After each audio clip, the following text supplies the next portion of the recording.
नमस्कार।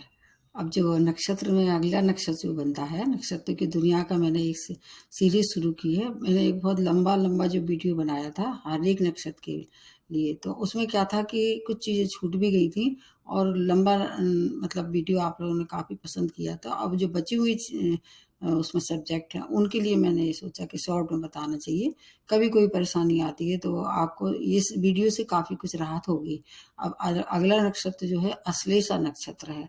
यह नक्षत्र जो है वो बुध का नक्षत्र है। तो इस तरह से अगर आपका जन्म इस नक्षत्र का है, चरण कोई सा भी हो सकता है। तो आप बुध की महादशा पूरी करेंगे और ये काफ़ी लंबी होती है बुध की महादशा। तो आप बुध की महादशा पूरी करने के बाद अगर आपको और चीज़ें देखनी है, इसमें ये नक्षत्र मूल नक्षत्रों में आता है, तो मूल की भी शांति करा देना चाहिए। और अगर केवल इस नक्षत्र में एक विशेष बातें है कि अगर आपका जन्म इस नक्षत्र में हुआ है, आप कन्या हैं, तो आपकी अपनी सास को इस नक्षत्र की जो लड़कियां होती हैं उनकी सास को बहुत लाभ होता है। जहाँ जाती हैं अपनी सास को लिए काफ़ी कुछ प्रिय होती हैं और उनको लाभ कराती हैं। लेकिन अगर लड़के हैं या मतलब कह लीजिए मेल हैं, तो फिर आप क्रोधी स्वभाव के होते हैं। एक तो ये बात है, इसमें थोड़ा-सा अंतर है ये इस नक्षत्र में भेदभाव है थोड़ा लड़का और लड़की को लेके।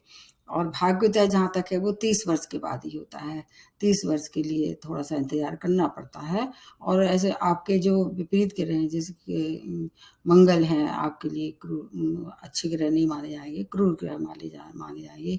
और इसके अलावा चंद्रमा हैं या ऐसे ग्रह जो कि आपके विपरीत गुणधर्म वाले हैं या शुक्र है। इसमें क्या है अगर आप महादशा अंतर्दशा से निकल रहे हैं, इस नक्षत्र में जन्मे हैं, तो आपको धन-हानि, शत्रु-हानि, चोरी का भय और इसके अलावा हो सकता है कि चोट-चपेट, दुर्घटना की भी परेशानी हो सकती है। तो इन सबको विशेष ध्यान रखना पड़ेगा क्योंकि महादशा अंतर्दशा तो शॉर्ट में आती ही चली जाती हैं। इसलिए अगर थोड़ा ध्यान रखें तो उससे बचाव हो सकता है, इसलिए ये बताया जाता है। अगर कोई बीमारी इस नक्षत्र में पकड़ लिया है इसी नक्षत्र में तो आप 9 दिन, 20 दिन या 30 दिनों तक बीमार रह सकते हैं। उसके बाद आप ठीक हो सकते हैं या डायग्नोसिस हो सकती है। और इस नक्षत्र में अगर आपका जन्म है, तो आपको रोग और शोक से मुक्ति के लिए क्या करना चाहिए, ये बताते हैं। इस नक्षत्र में अगर आप जन्मे हैं, तो आपको चांदी का या मोती का दान या सफ़ेद चीज़ों का दान करना चाहिए।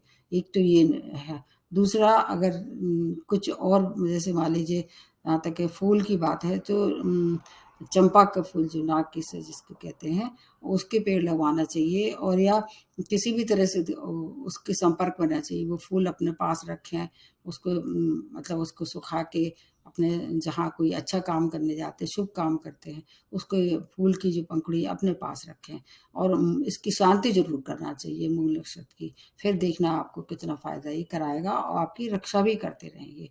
कुल मिला के गणेश जी की उपासना, गाय की सेवा, बुध के जितने भी राशि नक्षत्र होते हैं, गणेश जी की और गाय की सेवा सर्वोपरि होती है। तो अगर आपका जन्म इस नक्षत्र का है तो ये रेमेडी आपके लिए जीवन भर काम में आएगी क्योंकि महादशा अंतर्दशा तो बदलती रहती हैं, लेकिन जो आपका जन्म नक्षत्र है वो कभी नहीं बदलेगा।